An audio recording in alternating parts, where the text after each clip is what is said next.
Thor makes his grand debut back into Phase 4 of the Marvel Cinematic Universe this year with Thor Love and Thunder, again directed by Taika Waititi. This time Thor isn't alone, as he is joined not only by Gorr and Valkyrie again, but the mighty Thor, Jane Foster, who picks up the shattered remains of Mjolnir to help Thor against Gorr the God Butcher, who is systematically killing off all of the gods in the Marvel Cinematic Universe. Thor and the mighty Thor are both on his list. Welcome to Fortress of Solitude, I'm Matt, and this is my review of Thor Love and Thunder.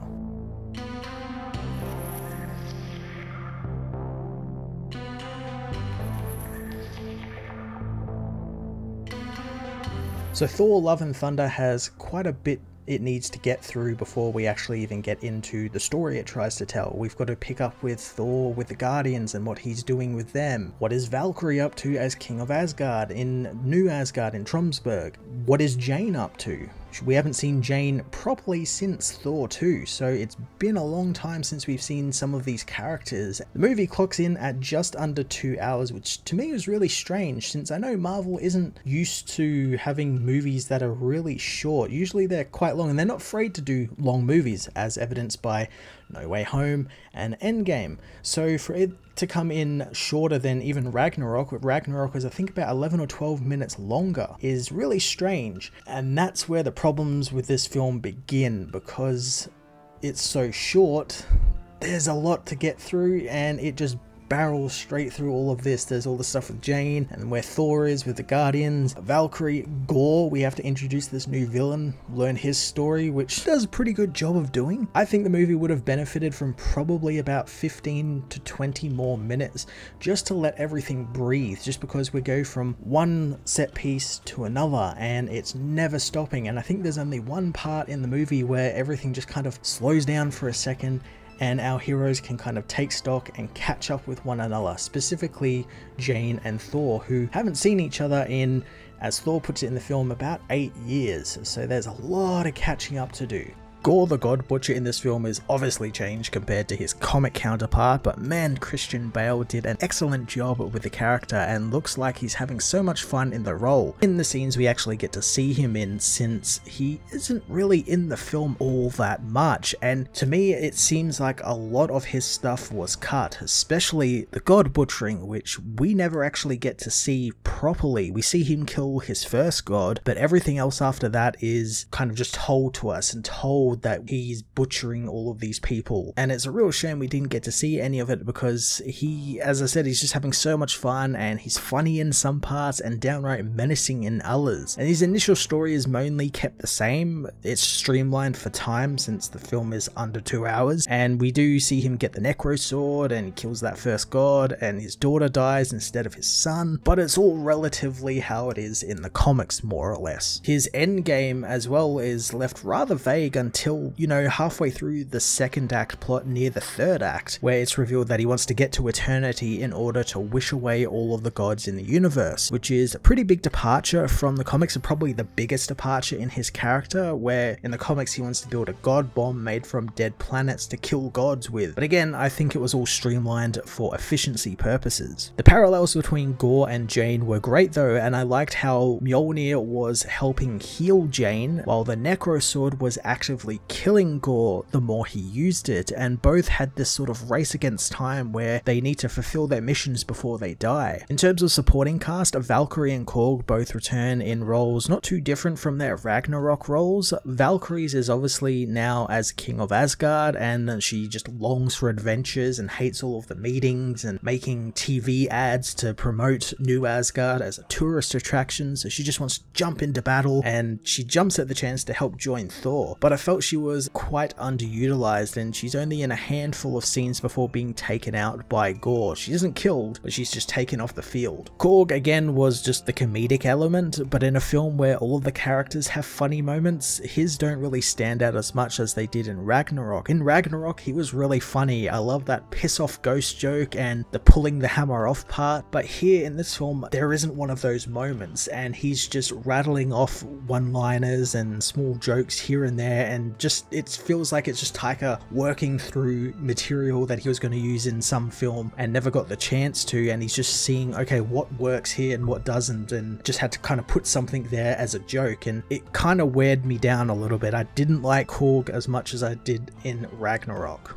A surprising new inclusion in the cast, and he's in it quite a fair bit, is Axel, the son of Heimdall, who is played wonderfully by the young Kieran Dyer, and at points of the film acts as a guide to Thor since he has inherited his father's ability, and Thor ends up being the one to sort of help him figure out how to use those abilities since Thor understands how Heimdall used them, so he can teach his son that. Russell Crowe plays Zeus while in the film only for a short scene, and a post-credit scene was a lot of fun, and Crowe's portrayal of the character as a cowardly thunder god was really great to watch, filled with lots of posturing and theatrics, and I love the little skirt they dressed him in as well, and how he's kind of like prancing around his stage. It was really fun. Now, I can't talk about Zeus without mentioning the post-credits scene, in which it sets up the inevitable sequel, which involves Hercules being sent after Thor as an act of revenge for Zeus being quote-unquote killed by Thor. Here Hercules, who is briefly seen in the post-credit scene, is played by Brett Goldstein, who people might and definitely should know him as Roy Kent from Ted Lasso. We don't see much of him, and it's really just all set up, but I'm really excited for Hercules to finally make his debut, and looking forward to seeing where he comes up next and what they do with him, since I thoroughly enjoyed that Dan Abnett Hercules run from I think 2015. It was excellent and a great way to take the character, and hopefully they adapt that, or at least elements from that.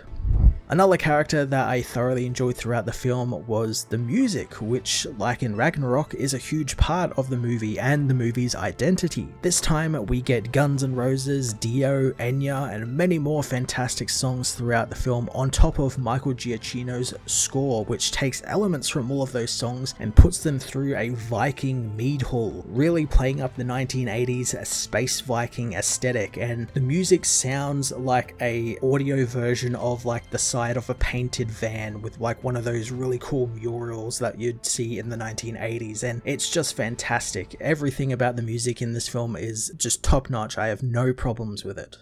Pacing is really the only problem I had with the film, since everything else is just a lot of fun. The crux of the story is Thor trying to find himself in the wake of everything that has happened to him through Endgame and Dark World and the original Thor film and all of the Avengers films, and I love that the little bit of advice that Star-Lord gives him at the beginning of the film about finding something to feel shitty about rather than feeling nothing at all ends up being a big part of the film. And of course that thing he wants to feel about is Jane. Jane Foster's story here is very similar to the version we've seen in the comics, where she gets stage 4 cancer and tries every way she can to fight it with science, but then turns to more mystical aspects as she begins hearing Mjolnir calling to her, which in turn gives her the power of Thor, healing her of her cancer. I really liked how they framed Thor and Jane's turbulent relationship, reusing scenes from the previous films and reframing certain aspects to give it some real depth, and it's from these scenes that we discover that Thor actually asks Mjolnir to watch over Jane in sort of a jokey manner, but what he doesn't realize is that in telling the hammer to watch over and protect her, he enchants it and allows her to pick it up and wield its power. Considering I've always found Jane and Thor's relationship in the movies to be extremely weak, Taika, Chris, and Natalie Portman really pulled out all of the magic here to make it really compelling and extremely realistic, comparing them to a real-world couple whose careers often get in the way of what they really need in life, which is each other and to have time for themselves. Back to the pacing issues, we really did need a little bit more time with Jane when she gets the hammer, since we don't actually get to see her first transformation. We see some of the stuff leading up to that, where she reveals that she has her cancer with Darcy and Selvig is trying to help her find a way to stop it, and then she turns to Asgard, and then like we don't see anything else after that. There is a sadness to her character as well, since she knows every time she picks up the hammer and changes back into normal everyday Jane Foster, her cancer treatment is reversed and she gets sicker and sicker the more she uses the hammer, because it's just making it worse. But she wants to continue using it because she's a hero now, and she's seeing herself living her life her way and finding some meaning to it all. It's a really fantastic parallel to Gorr's story a little later on in the film.